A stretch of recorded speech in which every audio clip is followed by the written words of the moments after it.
నమస్తే, నేను Vamshi. Welcome to news chips. నారీ భారత్ ఒక రకంగా చెప్పాలంటే భరతమాత అంటాం. అటువంటి భారతదేశంలో స్త్రీలను ఎంతగా గౌరవిస్తామో తెలిసిందే. అటువంటి స్త్రీలు మన ఆర్థికాభివృద్ధికి తోడ్పడుతున్నారు. ఒక రకంగా చెప్పాలంటే ఉద్యోగాలు చేస్తూ కుటుంబాలను సపోర్టుగా నిలుస్తూ దేశ ఆర్థిక వృద్ధిలో కూడా మన మహిళలు అద్భుతమైన ప్రదర్శన కనబరుస్తున్నారు. ఆ విషయాన్ని నేను మీకు చెప్పే ప్రయత్నం చేస్తున్నాను. ఈ సందర్భంగా హెచ్ఎంటీవీ అటువంటి మహిళలందరికీ కూడా సెల్యూట్ చెప్తోంది. సో అసలు విషయం ఏంటనేది ఇప్పుడు చూద్దాం. భారీగా ఉద్యోగాలు, ఆకాశానందే ప్యాకేజీలు, గత 6 ఏళ్లుగా నిరుద్యోగ రేటు తగ్గుముఖం పట్టడం దేశంలో చూస్తున్నాం.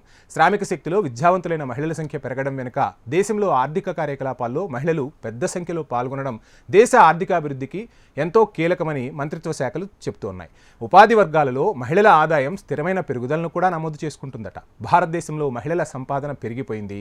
ఆశ్చర్యకరంగా దేశంలోని వివిధ రంగాలలో మహిళలు మెరుగైన ఉద్యోగ అవకాశాలను కూడా సొంతం చేసుకుంటున్నారు.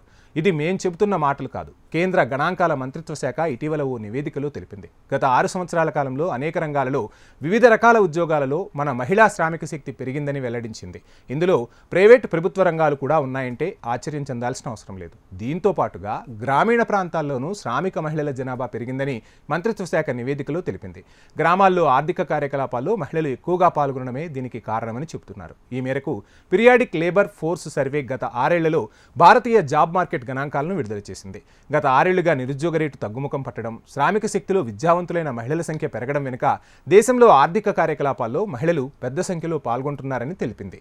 ఉపాధి వర్గాలలో మహిళల ఆదాయం స్థిరమైన పెరుగుదలను నమోదు చేసుకుంది. మినిస్ట్రీ ఆఫ్ స్టాటిస్టిక్స్ నిర్వహించిన పీరియాడిక్ లేబర్ ఫోర్స్ సర్వే గత 6 ఏళ్లలో మొత్తం భారతీయ కార్మిక మార్కెట్ సూచికలు మెరుగయ్యాయని స్పష్టం చేసింది. 2017-2018లో 46.8% నుండి 2023-2024లో 58.2% పెరిగి జనాభాలో ఉపాధి పొందిన వ్యక్తుల శాతంగా నిర్వచించబడిన వర్కర్ పాపులేషన్ రేషియో, దీన్నే WPR అంటారు, అది ప్రతిబింబించింది. మహిళల భాగస్వామ్య రేటు కూడా రెట్టింపైంది. మహిళా కార్మిక శక్తి 23.3 నుండి 41.7% పెరిగింది. ఇక్కడ నిరుద్యోగ రేటు 5.6% నుండి 3.2% పడిపోయిందట.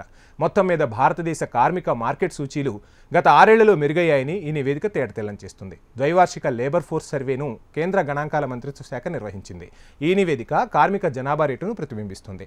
ఇది ఉపాధిలో పాల్గొనే రేటును నిర్వచిస్తుంది. 2017లో ఉద్యోగుల రేటు 46.8% ఉంటే 2023-24లో 58.2%గా నమోదైంది. ఆర్థిక స్థిరత్వం, మెరుగైన ఉద్యోగ లభ్యత కారణంగా నిరుద్యోగిత రేటు 6.0 నుండి 2% తగ్గిందని నివేదిక తెలిపింది. చదువుకున్న మహిళలు దాదాపుగా ఖాళీగా ఉండటం లేదు, అందుబాటులో ఉన్న ఉపాధి అవకాశాలను వినియోగించుకుంటున్నారు. PLFS డేటా ప్రకారం 2023-24లో పోస్ట్ గ్రాడ్యుయేట్లో 19.6% మంది ఉపాధి పొందారు. 2017-18లో ఈ భాగస్వామ్యం 34.5గా ఉంది.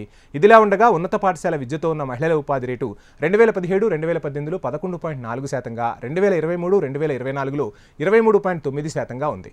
ప్రాథమిక విద్య కలిగిన మహిళా కార్మిక వర్గం 24.9%గాను నమోదు చేసుకుంది. సో మొత్తంగా చదువుకున్న వాళ్లే కాదు, గ్రామీణ మహిళలు కూడా ఉపాధి, అదేవిధంగా ఆర్థికాభివృద్ధికి తోడ్పాటును అందిస్తూ ఉన్నారు. నిజంగా ఈరోజు గ్రామాలు కానీ భారతీయుల్లో పొదుపు శాతం ఎక్కువ ఉంటుంది అంటే ఆ పొదుపుకు కారణం మన మహిళా మనులనే చెప్పుకోవాలి. అటువంటి మహిళా మనులందరికీ మరొకసారి సెల్యూట్. దేశ ఆర్థికాభివృద్ధిలో పాలు పంచుకుంటున్నారు, అదేవిధంగా దేశంలో అన్ని రంగాలలో తమ ప్రతిభా పాఠవాలను ప్రదర్శిస్తున్నారు. ఇది ఇవాల్టి news chips. Please subscribe HM TV.